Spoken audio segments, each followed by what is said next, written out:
राम सीताराम जय जय राम।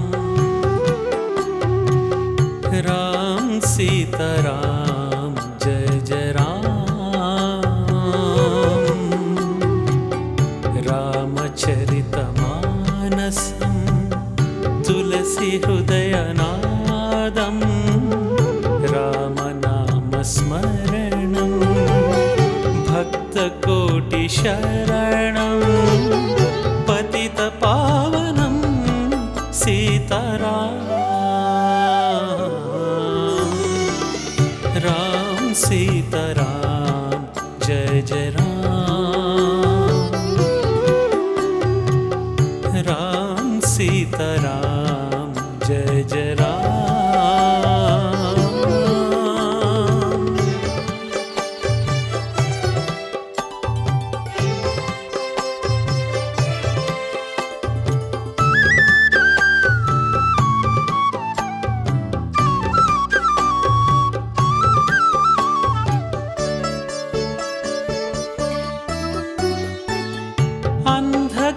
అంధకారంలో వెలిగే దీపం అమృతధార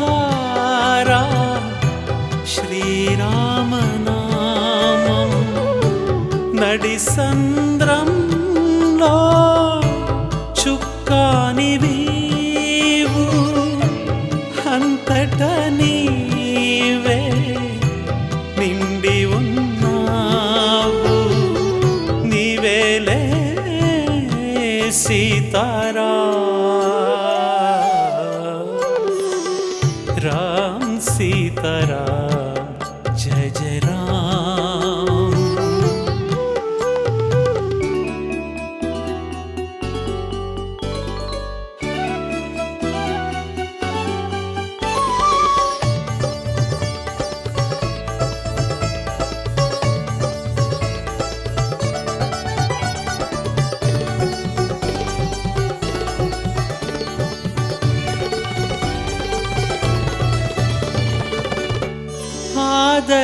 ఆదర్శాలకు అనుబంధాలకు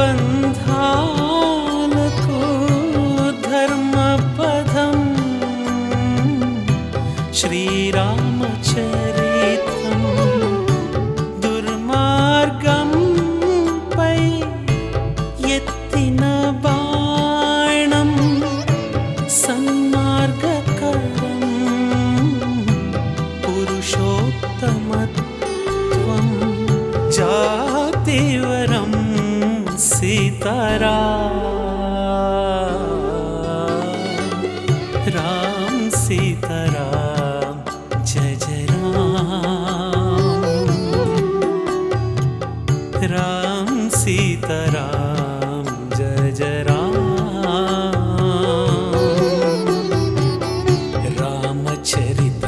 रामचरितमानसं तुलसी हृदयनादं रामनामस्मरणं भक्तकोटिशरणं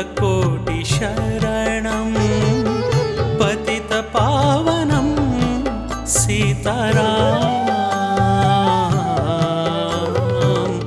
राम सीताराम जय जय राम। राम सीताराम जय जय राम।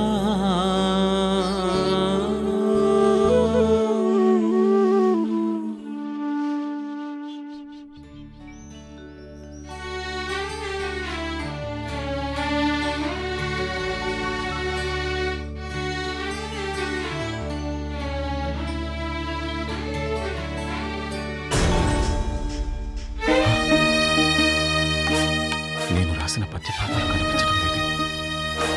నేను రాసిన పద్య పాత్రలు దృశ్యమయ్యాయి.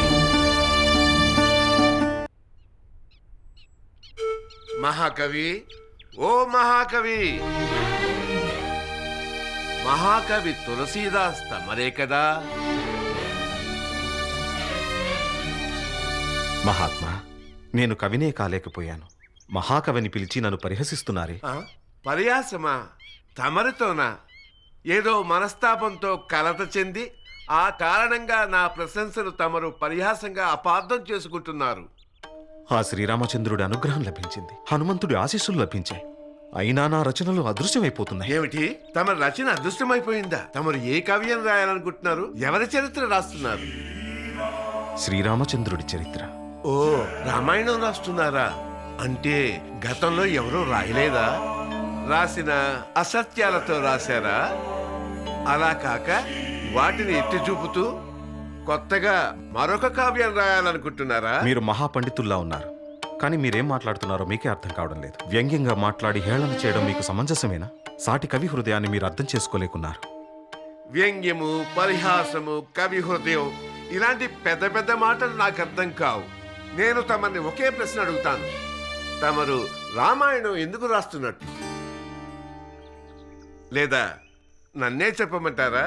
మీకు అధికారం కావాలి, సంపద కావాలి, రాజాశ్రయం కావాలి, అంతే కదా? ఆపండి. ఏంటి మీరనేది? సుఖాన్ని, ఐశ్వర్యాన్ని, నా భార్యని విడిచిపెట్టి వచ్చాను నేను. అటువంటి నాకు కీర్తికాంక్ష ఉందని ఆరోపిస్తారా? నా హృదయంలో అణువణువునా నిండి ఉంది రామాయణం. భారతీయుల ఆత్మ ఈ రామాయణం. సంస్కృతి సాహిత్యాల అమూల్య నిధి ఈ రామాయణం. వాల్మీకి రాసిన రామాయణం మన దేశ ప్రజలు అర్థం చేసుకోలేకపోతున్నారు. అందువలన రామాయణంలోని ఔన్నత్యం ప్రజలకి తెలియకుండా పోయింది. నేనందుకే వాడుక భాషలో రామాయణం రాయాలనుకున్నాను. అదే నా సంకల్పం. బహుశా నాలో ఏదైనా లోపం ఉందేమో, అందుకే నా రామాయణ రచన పూర్తి కావడం లేదు.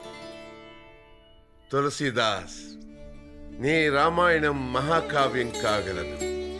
నీ సంకల్పం తప్పకుండా నెరవేరుతుంది. మహానుభావ, తమరెవరు? నేనెవరినా? నన్నే గుర్తించలేదా? ఒక కవి మరొక కవిని గుర్తించకపోవడం ఆశ్చర్యమే. జై శ్రీరామ్. మహాత్మా,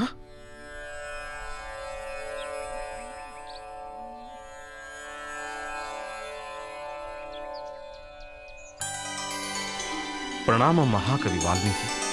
యశస్వీ భవ. నేను ధన్యుడను.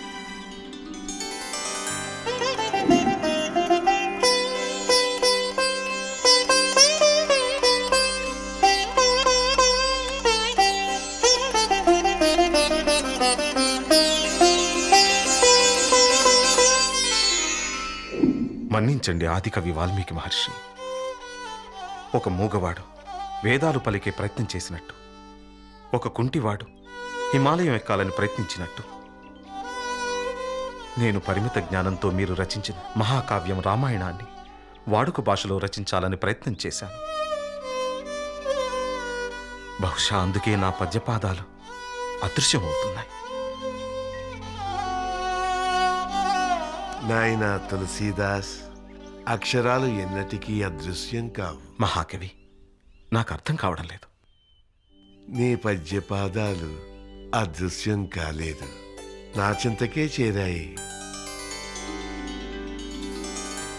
నీలోని భావనలు నాకు తెలిపేందుకే నా వద్దకు వచ్చాయి. మహర్షి, మీ దర్శన భాగ్యంతో నేను ధన్యుణ్ణయ్యాను.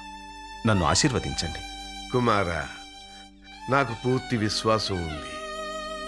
నీ రామచరిత మానసం ఒక అద్భుత కావ్యం కాగలదు. ఇక మీదట నీ కావ్యాన్ని ఎవరూ నిరోధించలేరు. నా ఆశీస్సులు ఎప్పుడూ నీకుంటాయి. నన్ను అనుగ్రహించి రామాయణ కావ్య రచనకు దిశానిర్దేశం చేయండి ఆదికవి. శ్రీరామచంద్ర కృపయే సతతం అద్భుత కావ్య ఆవిష్కరణ కారణం. అదియే సర్వ విజ్ఞానదాయకం, సకల శుభకరం, భక్తి ముక్తిదాయకం. నేను ధన్యుణ్ణి. ఒక్కటి గుర్తుంచుకో, ప్రజాహితం కోసం తలపెట్టిన కావ్యానికి సార్థకత చేకూరేది అది ప్రజల వద్దకు చేరినప్పుడే. తమరి నోట వెలువడిన ఈ వాక్కులను నేను సదా స్మరించుకుంటాను మహాకవి. తులసి, రామాయణం శ్రీరాముడి పవిత్ర చరిత్ర. అది ప్రజలందరికీ ఆదర్శం కావాలి. తులసి, నీ రామచరిత మానసం అజరామర కావ్యమై కవులు పండితులతో పాటుగా పామర జనాన్ని కూడా అలరించగల అద్భుత కావ్యమవుతుంది. నీ జన్మ ధన్యమవుతుంది నాయన. యశస్వీ భవ. ప్రణామాలు. ఆయుష్మాన్ భవ.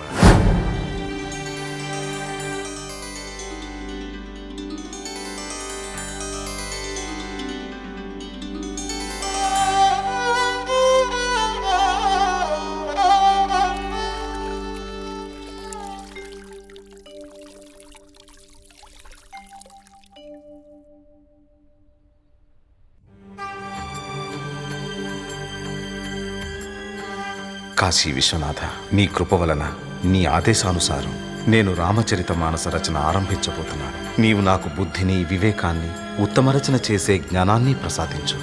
ఓ నటరాజా, తమరి ప్రతి నృత్య భంగిమ ఓ కవితకు అంకురార్పణవుతుంది. అదే లయ, తాళం నా కావ్యంలో ఉండేటట్లు అనుగ్రహించు.